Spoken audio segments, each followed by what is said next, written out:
He is risen. Alleluia. Happy Easter.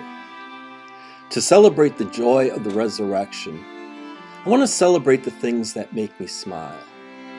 Yeah, this is my sophomore English class. I took this picture way back in August when they were still young and cute. Just kidding, guys. You know I love you. It's just that I only get to see you now through those little Brady Bunch squares of a Zoom classroom. And I'm afraid that the mental image that my faulty memory has stored of your faces no longer captures the brilliance of your real smiles. If we don't keep fresh the things that are important to us, they can kind of get away from us. We lose their reality. And that's kind of sad. The things we remember and the things that we forget, right? And one of the academic instructions I desperately hope that they will remember for the rest of their lives is the difference between a summary and a conclusion. If they're listening to this, I bet you they're rolling their eyes already.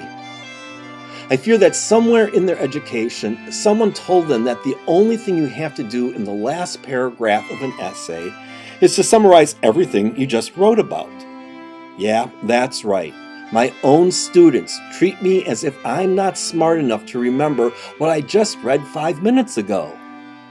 Oh, glory be, there is a special place in English teacher hell for teachers who let their students write summaries.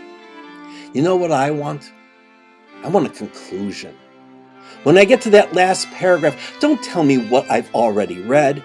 Tell me why you wanted me to read it in the first place. Make a conclusion. How does any information in your essay have any significance to anyone? I need an answer to that question. So what? What's your point? So what's my point?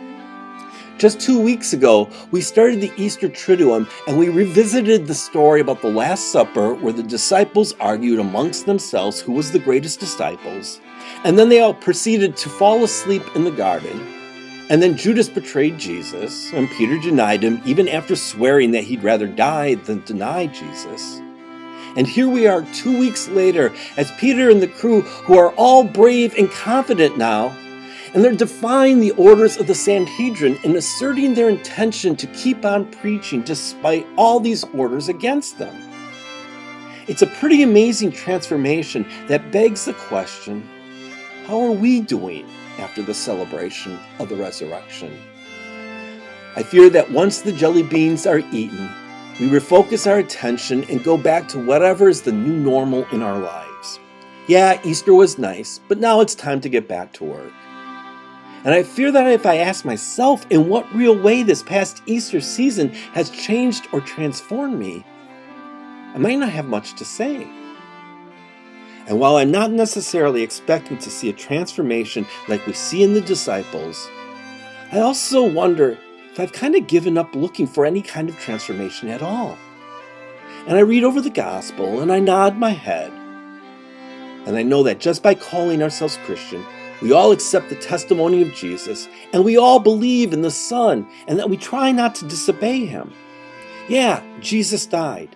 Yeah, he rose from the dead. But that's a summary. That merely gets me back to where I was before Easter. Then why do I even need Easter? What I need now is a conclusion. I want to ask myself, so what? Now that Easter's over, what do I need to do now?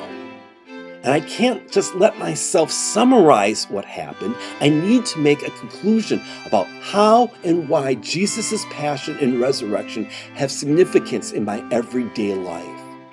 We all should be doing this.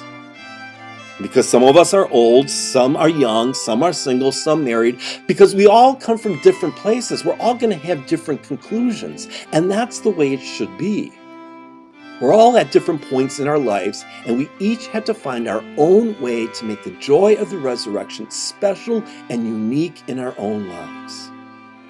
We've got the cross, we've got the resurrection, that's the summary.